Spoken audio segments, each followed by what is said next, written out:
talk, no filter, no disguise. Every headline, I'm breaking it live. From the streets to the pressure of up top, we see it all, yeah, we connect the dots. Weekly rain, yeah, we run it down. Truth hit different when it wear a crown. No fluff, no cap, just facts in sight. Welcome to the weekly rain report. Let's get into it tonight.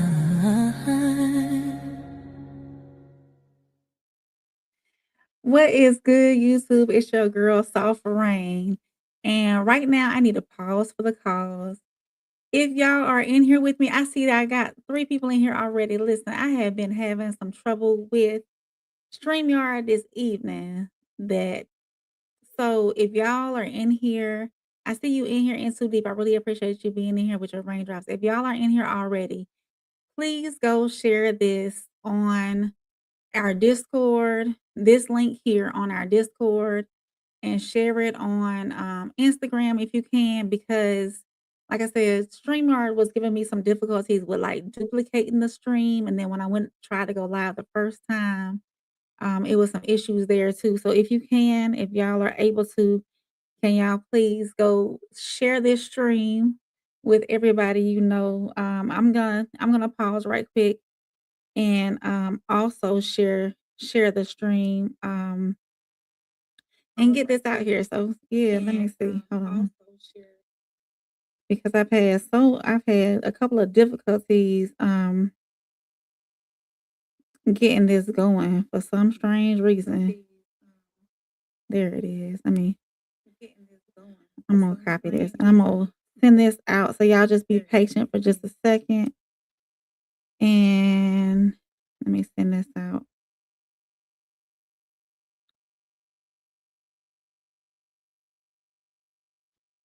So yeah, so thank y'all for coming in. I see y'all are filing in. I appreciate it.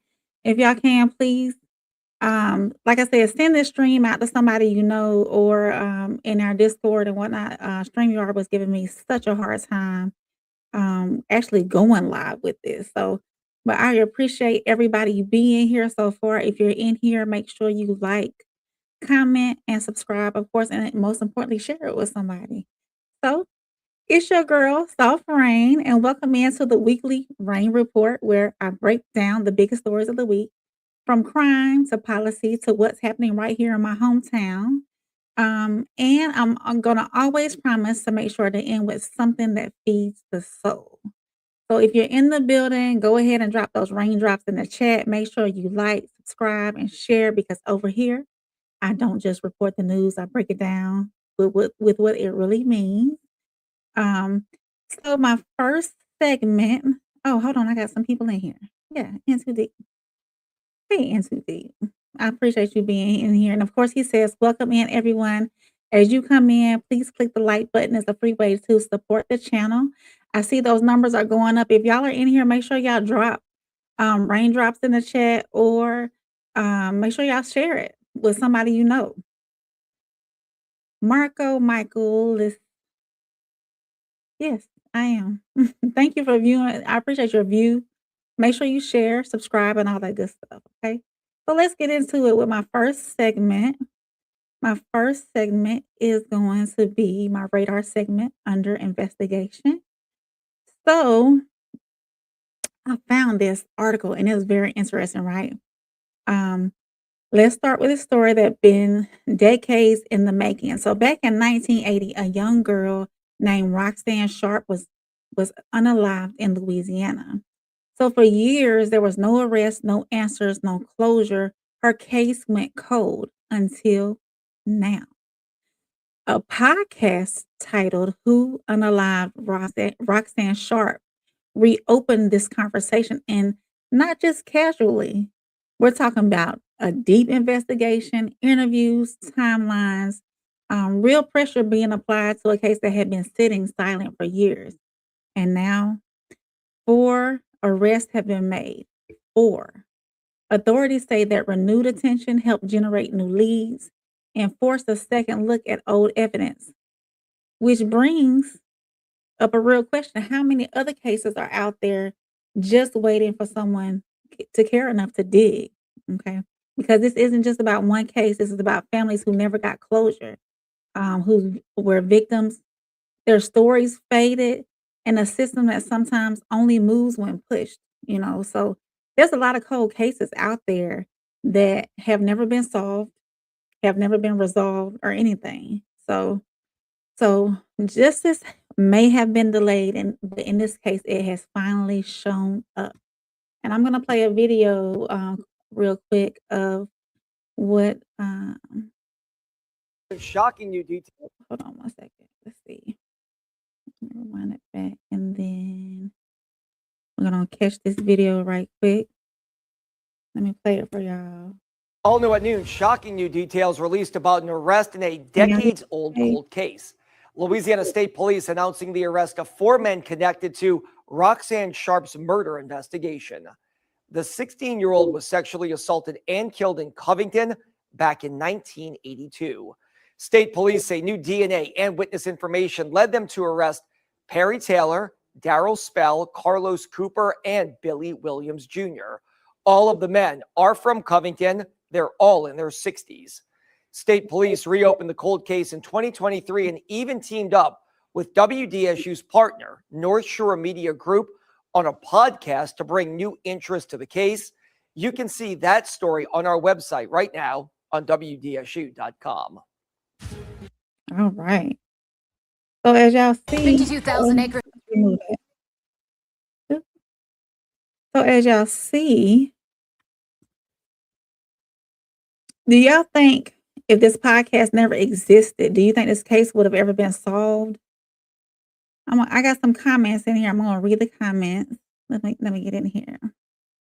Hey Georgette, welcome in, Georgette. This is gonna be my new show, a weekly show recapping stories that happened throughout the week.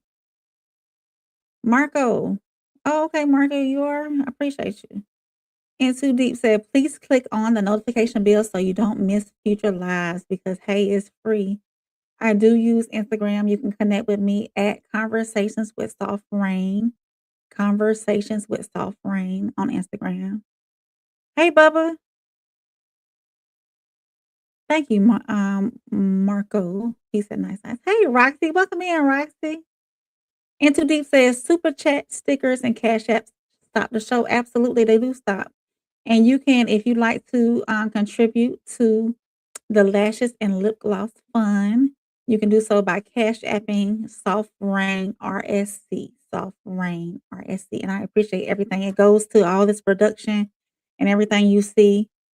Of course. Momo, hey, boo. She said, hola, boo. Hey, Momo. And Too Deep said, oh, yeah, he put that on the vertical. Hey, Sko, welcome in, Sko. I know I'm kind of late. I'm going to try to move it up earlier next Sunday, okay? And Too Deep said, if one attention, hit the Cash App. Oh, hey. Hey, Jen. Welcome in, Jen. Welcome in. So I'm going to move on to, well, actually, I did want to talk about that. Do y'all think that a lot of these podcasts, like these the crime podcasts or these like cold case file, these people that go back and research the cold case files, do you think that is a good thing where they like in this case they arrested 4 individuals? This happened back in like 1990, so I think it's a good thing. I think it's a good thing. Roxy said, laugh. Love it, lashes and lip gloss. How do y'all feel about that, chat? Do y'all think regular old smuggler people just diving deeper into these cold case files? Do you think that's a good thing? I think it is. And I think there is there's also I saw on Instagram before where these people that have gone missing for years and not been able to find them, these diving companies, they'll go dive in the rivers and whatnot and see where people have like went over the road and found these people still in their cars, unfortunately. But it also brings closure to the families that never knew exactly what happened, you know. Hey, Classic's in here. I skipped you over earlier, Classic. I'm sorry, I didn't see you. Yep. All right then, Marco. I appreciate you. Momo said, I think it's great bringing light and peace to a lot of families. Absolutely. It brings that closure. Because, you know, I don't know how I would feel if somebody I knew or loved just up and disappeared and went missing. And Too Deep said, I watch them on big screen and binge watch them. Yeah, it's a diving company that goes around and does that. I don't know. I can't remember exactly their name and whatnot, but they do. They go around and they look for these missing people. And actually, there was a local case here, not too far from where I live, where this guy had went missing, I think in the 80s, if I'm not mistaken. And one day, just out of the blue, one day, a 18-wheeler was riding over a overpass and happened to look down, and he seen a car there. So that's how they found him. Marco, I'm not getting into that tonight, love, but I appreciate you leaving comments and whatnot. Let's see. So let's move on. My next segment is what's happening globally right now. It affects all of us. And segment number 2 is going to be my policy and pressure segment. Um, this is where I get into some things that are happening on the government side. Right now, let me go ahead and show you the clip first. That's what I need to do. I'm gonna show you the clip first. Arrow 2. Here it goes. Jerika, we're gonna get in touch with Jerika over at the CBS News. I like how she does her thing over at CBS. Let's see. Share. And then we're gonna put this up on the stage. And we're gonna let Jerika talk to us for just a minute.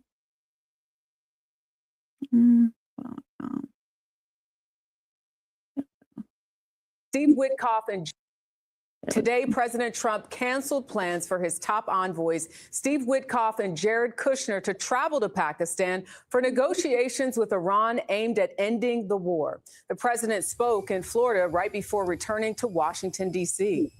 We're not going to spend 15 hours in airplanes all the time going back and forth to be giving a document that was not good enough. And so we'll deal by telephone, and they can call us anytime they want. Tonight, Iran's foreign minister who left Pakistan is questioning whether the U.S. is serious about diplomacy. CBS's MTS Tayeb is in Islamabad and leads us off tonight. MTS. Jarika, good evening. Well, Pakistani mediators are reeling after President Trump abruptly canceled the trip by his special envoy Steve Witkoff and Jared Kushner here to Islamabad.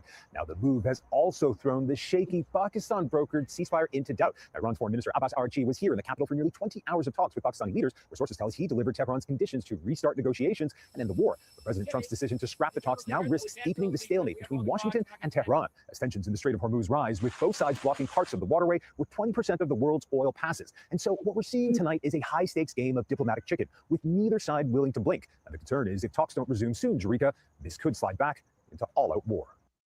Yeah, so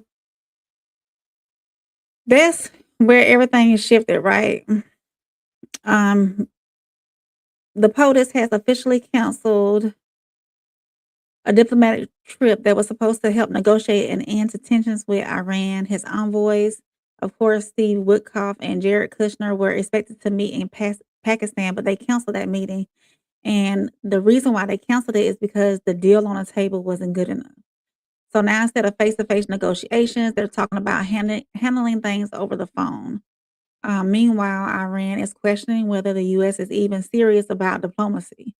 And tensions are rising in the Strait of Hormuz as they have been lately, where about 20% of the world's oil passes. So when that area gets unstable, oil prices shift, markets react, and yes, we feel it at the pump. I can say that lately I've been seeing oil prices drop. Well, gas prices drop. So I don't know. But then it fluctuates because 1 minute is like super low and the next minute is super high. So I don't know. So right now, both sides are applying pressure and nobody is backing down. If talks don't resume soon, this doesn't cool off, it will escalate. So do y'all think that canceling the talks was a power move or a dangerous mistake? I'm going to come on over here to the comments real quick. Okay, delete my name by screen. Bye, Marco. I appreciate you coming for the view. And Too Deep said, I am getting my PI license soon and missing people is my interest. Oh, okay then. And Too Deep said, it's not a war because Congress only declares war.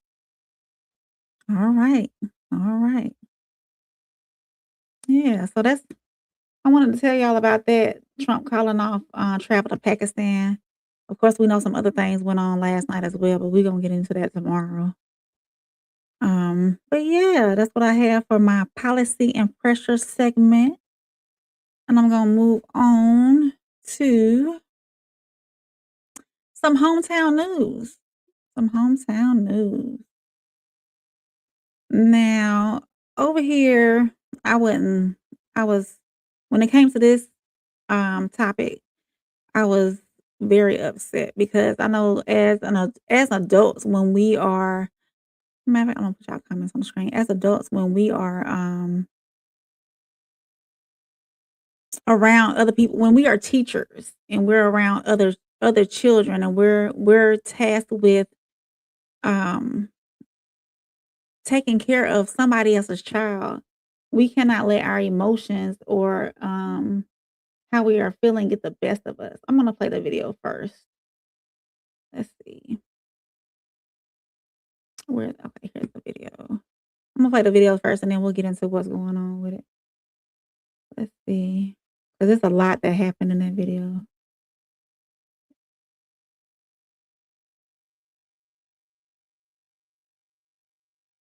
And then we're gonna put this here. And then we're gonna roll. News 3 at This 5:30. happens locally in my hometown. Good evening, and thank you for trusting WRBL News 3. I'm Teresa Whitaker. A Muscogee County School District special education teacher appeared in state court this afternoon seeking immunity from criminal prosecution. Jody Russell is facing misdemeanor simple battery charges in a November incident involving a student at Fort Middle School. Our Chuck Williams was in the courtroom. I didn't harm him. I didn't mean any harm by it. I just wanted him to focus on the me and quiet down prior to us walking back into the building, and that was the end of it. So, but I do regret my actions, so I apologize. Fort Middle School special education teacher Jody Russell received a 3-day suspension by the school district for the November 5th incident. She was reassigned to another school and is still employed. Here's what Russell says happened. The student was autistic, nonverbal with Down syndrome.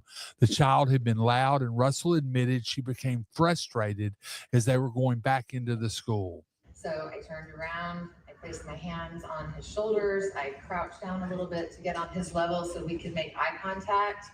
And I was just trying to get him to focus on me, and so I could get his attention and he would know that he needed to settle down. Russell's attorney, Ann Brumbaugh, was asking the court to dismiss the case based on state-granted immunity.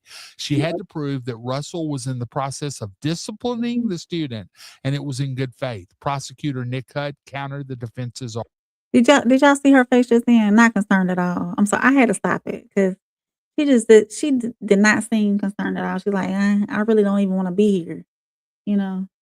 Argument. The Georgia legislature understands that sometimes teachers get frustrated, make snap bad judgment decisions, and that we do not want to criminalize teachers for every single poor judgment mistake they make. The state's position is that the defendant would be found to be an educator. The state is not disputing that. The state is arguing both the discipline prong and the good faith prong. Reporting from Columbus, Chuck Williams, WRBL. Yeah, y'all. I don't think she was. So she is a Muscogee County School District teacher, is facing misdemeanor charges after an incident involving a student. The teacher, her name is Jody Russell. She appeared in court seeking immunity. Now, according to the report, the student was autistic, nonverbal, and had Down syndrome. Supposedly, the child had become loud, and the teacher admits she became frustrated. She placed her hands on the student's shoulders to get his attention and calm him down, and she has expressed regret. But where it gets complicated is her defense says she was disciplining the student in good faith. The prosecution, they're saying not so fast, because while teachers do get frustrated, they don't always make those actions acceptable, right? So now the community is split, of course. Some are defending the teacher, and others are advocating for the child. So, of course, intention doesn't always erase impact. Currently, she's still employed, but reassigned, and this case is still ongoing. So do y'all think that she crossed the line, or was this a difficult moment to handle um at that time? Did she not really assess her movements before she made them, or did she, because she was feeling frustrated and overwhelmed at that time, do y'all think that she just moved on? I don't know what she felt was right at the time. Uncle Plug, welcome in, Uncle Plug. I appreciate you being here. Welcome to the Weekly Rain Report. Yeah, so I feel as though, and this is my personal opinion. When you are in positions where you handle children with special needs and or children, period, there has to be a time, especially with special needs, though. You have to be able to handle those situations without getting overly worked up. You have to be able to know how, and you, even if you are frustrated, even if you are having a bad day, you have to know how to handle those situations. Um, so, and Too Deep said, I went to school when BTA was normal. Absolutely. I think this is a different situation in Too Deep with the child being, special needs. I think that incident could have been handled differently. Um, JoJo said, I think she crossed the line. You can't crash out on special needs kids. Yeah, it takes a special person to handle special needs children. They take extra care, take extra attention and time and understanding. You know, yeah, definitely, definitely. So I am going to move on to my last segment. And this is, of course, we've came across all these tough tough things with the missing person finally getting justice, and the war with Iran, and of course this last one, the special needs. I was in LDR with those kids. They spit, slap, and kicked. I understand. That's why I said it takes a special person to really be in that same environment and be able to hold that down. Yeah, definitely. So moving forward to my last segment, and it's called the Soul Reset, where I find some good news for y'all. So I came across a story, and of course I wanted to share it. There's a single father.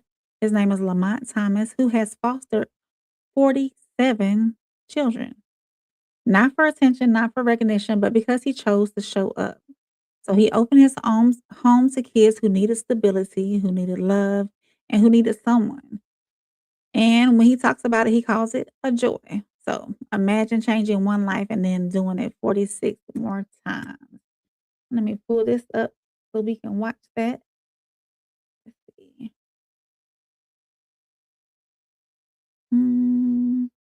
There he is. And he's a single foster dad too. Single. I'm gonna pull it back. I'll pull it back to the start. Okay.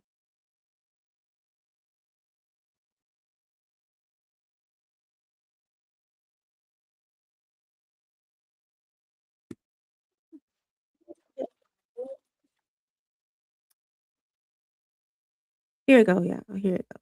We got it. Oh, there it is.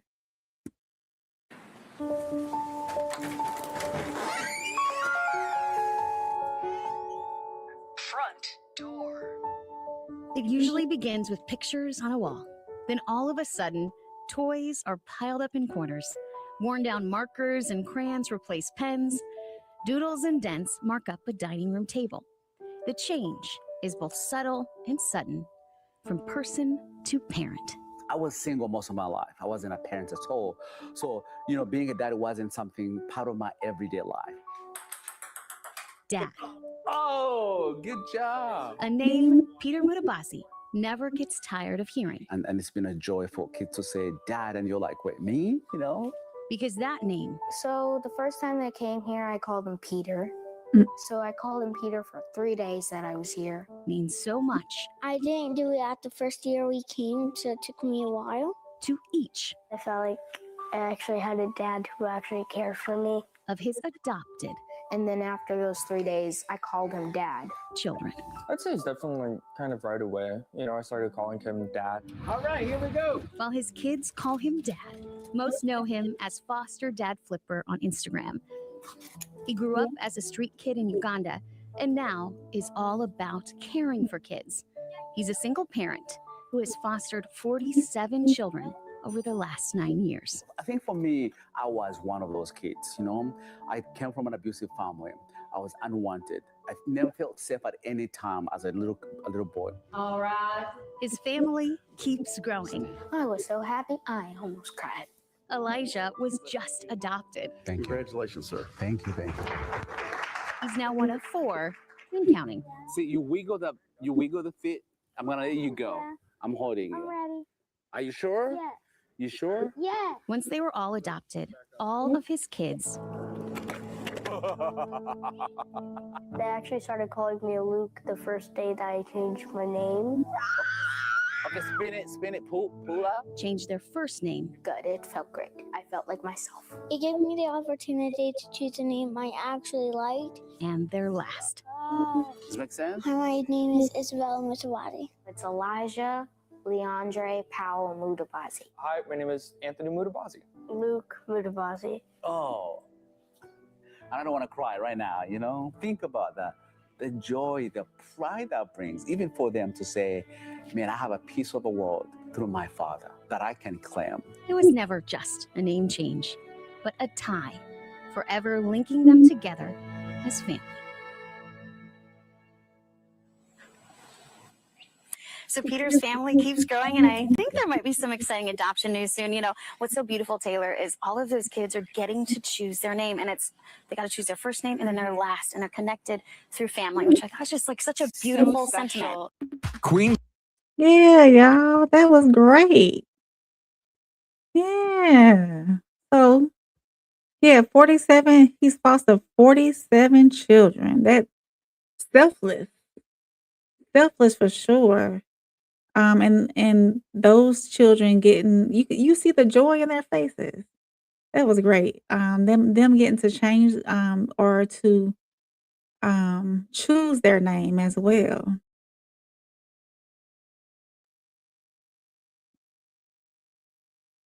Georgette said, yeah, those kids get overlooked because people want their own biological children. They do. Yeah. I will say that when I was thinking about having kids, and I had always been told that it would be very difficult for me to have my own children. I call my son my miracle baby. But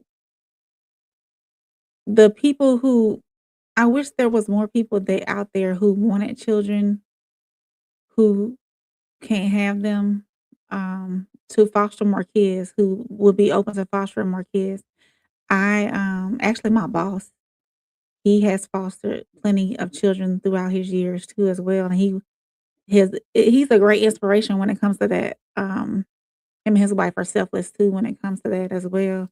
They've obviously, because they're older in age now, they've retired from doing it, but he gave many years to many of foster children. So I've seen it firsthand happen. And I actually thought about fostering myself, either fostering or adopting myself, because I did want to. Well, I am a mother now, but I always desired to be a mother. And but yeah, it's you have to have an open heart for that, you know. And Too Deep said, make sure you subscribe to the RSC channel. We're trying to get to 500. And Too Deep said, good for them, not me. It's not for everybody, and Too Deep. It's not for everybody. And JoJo said he gives those people a solid person in their life. Absolutely. Classy said, what's the check for that many kids? I'm not for sure. I know that after I'm thinking that after you adopt them, though, Classic, they become yours, then I don't think they get as much state care or state funds for after they legally become you are legally the parents. I'm not for certain. But he's gone through 47. You know, fostering can last for a couple of days, couple of weeks to years too. It just depends on if those families, if they get adopted out or the families come back and get the children or the children go to a different family member, biological family member. So it just depends. But that was my good, feel good soul reset segment. And I appreciate everybody y'all coming in here and being with me tonight. I had some technical difficulties earlier with the StreamYard, with the links and whatnot. And Too Deep said you get children and SSI if their parents have passed. Oh, okay. So, but is it really enough? What is the SSI rate? Is it really enough for that child to live off of financially? I mean, groceries in itself is sky high now. So I don't know. I have to look into that. Yeah, I have to look into that. But yeah, I'm glad y'all came in here and joined me tonight. I'll make sure I'm gonna start going earlier though. So I can get to y'all early in the evenings. Yeah. So good people still do exist, right? Yeah, they still exist. So tonight, of course, thank y'all for joining me. Oh, before I get out of here, I am part of the Raw Society Coalition. I am the first lady, and we form together like Voltron. There's 5 of us. You've got Souls of Thought. He is the founder, the mastermind behind RSC and all of that good stuff. You have the Classic Codes. He most likely he has a so sociology channel. Jesus, April, a sociology channel for the most part. And sports, and he's got 4 channels. Y'all go check him out on all 4 of his channels. Make sure you subscribe, like, and all that good stuff. You have Uncle Plug TV, unfiltered, and you have the sophisticated crash out, tears down. Y'all can catch us 7 days a week. We on here 7 days a week. Monday, you can catch me Monday, Tuesday, and every other Wednesday night on Souls of Thought channel for the No Middleman panel. We have a 1-year anniversary coming up, so y'all look out for that good stuff on there. Coming July 1st is our 1-year anniversary. Monday, Tuesday, every other Wednesday, 9:30 Eastern. No Middleman panel. You can catch me there. I have my own show, the Hotline. On Thursday nights, call-in show. You can call me. We talk about any and everything under the sun, from relationships to parenting to any and everything in between, friendships and all that good stuff. And you can call me and talk to me and tell me your stories. On Thursday nights, on Sundays, you have Uncle Plug Story Time. You have Sunday Service. You have 1181 Pressure Plays, a sports show with Uncle Plug and Souls. Ted, you can catch him 4 or 5 times a week. The best midday show with news and everything else you can use. Classic Codes, he goes on 7 days a week, just about. In the afternoonish time, especially during the weekdays, he's got a show called The Red Room too that he kicks off on the weekend to talk about some adulting stuff, adult romance things. So yeah, y'all can catch us 7 days a week. We are here. I'm gonna go through these comments right quick, and I'm gonna close us on out. And Too Deep said, "You get children and SFI if their parents have passed." And Too Deep said, "I did before, but my ex, we got 3,500 for 5 kids." Wow. Okay. Was that enough? Classic said, "Yes, to a degree." And Too Deep said, "I did it." So there's Souls of Thought. Classic laughing. There's Classic Codes. There's his YouTube channel, and we trying to get Uncle Plug over to the 4,000 hour mountain as far as watch time. So go over there and watch some of his stuff. There's a link to that. There's Ted's link. Classic laughing again. What you laughing for, Classic? In Too Deep said, if you like sports talk, check out Classic Cold Sports. Yeah, he's got a rewind. Classic got 4 channels, right? Rewind, Classic Cold Sports. What's the third one? Is it Clips, Classic Clips, and then his regular channel. So yeah, you can catch him 10 days a week. Classic be on it. Catch him over that way. So yeah, I appreciate everybody coming in with me tonight. I know this was I didn't have it really planned, but I made it work. And Too Deep said yes. Oh yeah, Classic Clips. There it is. Oh, so no, the 3,500. So the 3,500 worked for 5 kids a month. They covered all y'all expenses for as far as like food and everything. I wouldn't know because 10 days. Yeah, Classic, you be on it. You be on it. Yeah. So thank you, Classic. Thank y'all. Thank y'all. So y'all tune in next week for the Rain Weekly Report, where I recap the biggest stories that are floating throughout the week, plus food stamps. Oh, so the food. Oh, yeah. So the food stamps cover the food. So yeah, okay, I can see that working. I can see that. It's a lot, but I can see that working. I can see it working. Yeah, definitely. So yeah, y'all catch me. I'm not gonna read any more comments. I appreciate y'all coming in. Y'all catch me next week for the Rain's weekly recap.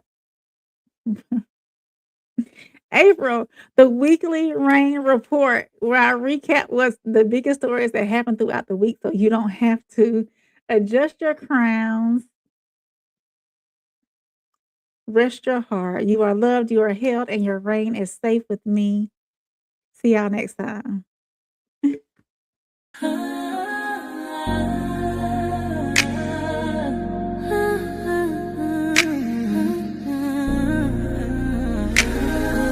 your girl, Soft Rain. Real talk, no filter, no disguise. Every headline, I'm breaking it live. From the streets to the pressure of up top. We see it all, yeah, we connect the dots. Weekly rain, yeah, we run it down. Truth hit different when it wear a crown. No fluff, no cap, just facts in sight. Welcome to the weekly rain report. Let's get into it tonight.